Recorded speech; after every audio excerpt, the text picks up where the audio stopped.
दरवाजे की घंटी बजते ही मेरी नज़र घड़ी की तरफ उठ गई। कौन हो सकता है? अपने से ही सवाल करते हुए सारांश दरवाजे की ओर बढ़ा। सामने कुरियर वाला खड़ा था। कुरियर वाले ने एक लिफाफा उसकी ओर बढ़ाया।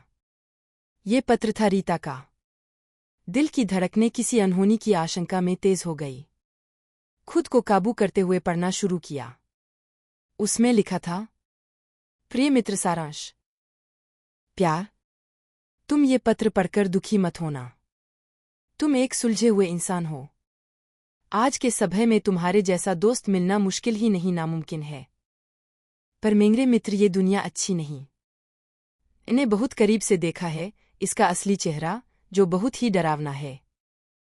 हम जिस समाज का अंग है वह बहरूपिया है। चेहरे पर चेहरा लगाए फिरते हैं लोग यहाँ, या मैं अकेले इसके स्वरूप को नहीं बदल सकते। ये इतनी आसान डगर नहीं। जीवन के इन 27 सालों में सिर्फ परेशानी ही देखी है। मैं किसी से क्या शिकवा करूं? मेरे तो अपने माता पिता ने ही मुझे ठुकरा दिया। सबने मुझे दोष दिया और हर पग पर मेरा मजाक बनाया।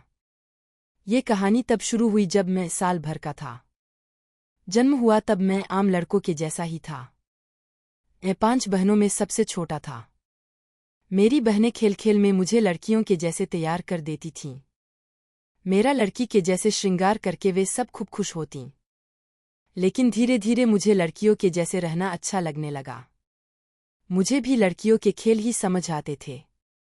बड़ा होने पर हर लड़की बहन जैसी लगने लगी। इसके विपरीत लड़कों की ओर आकर्षित होने लगा। हर समय महसूस करता कि मेरा उपहास बन रहा है। सब मुझे छक्का यागे बोलते, पर मैं तो खुद को एक लड़की ही मानने लगा था। पापा को जब मालूम हुआ, वे बेहद नाराज हुए। लाजमी भी था। लोग बेटा होने की दुआ मांगते हैं और मैं बेटी बनने की तैयारी कर रहा था। इन सब कशमकश में भी पढ़ाई चालू रखी और अच्छे नंबर से पूरी भी की। दुनिया बहुत खूबसूरत है, पर मैं बदनसीब। पापा ने मुझे ठुकराया, साथ में समाज ने धिक्कारा। बस एक माँ ही थी जिसने सहारा देने की कोशिश की, पर कुछ कर न पाई। मैं हर बार चीख चीख कर कहना चाहता था, मैं लड़का नहीं वरन एक लड़की हूँ। अपने जीवन के हर उस पन्ने को आग लगाना चाहता था जहां मुझे लड़का कहा गया। चाहता था सबसे दूर जाना। इसलिए नौकरी मिलते ही बंगलौर आ गया। पर इस भेद ने यहां भी पीछा नहीं छोड़ा। यहां भी मुझे हिजड़ा बोलकर मजाक बनाया। जब भी मुझे कोई लड़का बोलता तो अंदर तक कुछ मर जाता। क्यों मुझे लड़की नहीं माना किसी ने? मैं रीता थी, रीता। रितेश तो बहुत पहले ही मर गया था। मेरे अंदर जो धड़क रहा था वो तो एक औरत का दिल था। 2 दिन पहले जब तुमने साथ जीवन व्यतीत करने का प्रस्ताव रखा तो एक बार को मन किया फौरन हाँ बोल दूं। पर अंदर की आत्मा ने साथ नहीं दिया और तुमसे थोड़ा वक्त मांगा। तुम बेहद करीब थे मेरे, पर तुम्हें इस नारकीय जीवन में धकेलना नहीं चाहती थी।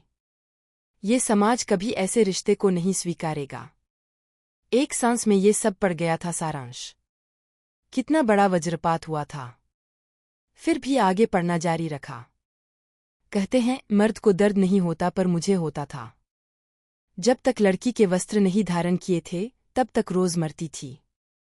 पर अपाहिज बनकर नहीं जीना चाहती थी। हर समय एक ही चाह, कोई मुझे आंटी, भाभी, दीदी या माँ बोले। मुझे हर समय अपने अंदर की औरत में एक दुर्गा दिखती थी। हर समय एक ही चाह थी कि कोई तो हो अपना जो मुझे संभाले। अधूरी सी चाह होने लगी थी माँ बनने की। कितनी बदनसीब है वो माएँ जो पैदा होने से पहले या बाद में लड़की को मार देती हैं लड़के की चाह में। भगवान के न्याय पर भी हंसी आती है मुझे। कहीं तो माँ के सीने में ममता नहीं दी और मुझे औरत का दिल लगाकर जन्म दिया। हर समय बस ठोकर ही मिली। सारांश, तुम्हारा और मेरा रिश्ता बहुत खास है। कुछ रिश्तों के परिणाम नहीं होते। हमारा रिश्ता किसी नाम का मोहताज नहीं। मैं चाहती हूं तुम अपने जीवन में आगे बढ़ो। जब अपने अपने न हुए तो गैर से क्या शिकवा। थक गई हूं अब। नहीं मर्द रूप में खुश थी, नहीं औरत बनकर। औरत तो बन गई पर पूरी नहीं, एक अधूरी औरत जिसे ये समाज हिजड़ा बोलता है। अब जा रही हूं मैं सबसे दूर। तुमसे दूर, बहुत दूर। अगला जन्म औरत का मिले इसी कामना के साथ। खुश रहो हमेशा। रीता। पत्र समाप्त हो गया था पर आंसू अभी भी बह रहे थे। सारांश के मन में कई सवाल थे पर शायद उनके जवाब नहीं थे।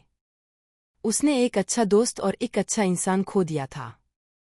आज रीता के लिए उसके मन में इज्जत और भी बढ़ गई थी।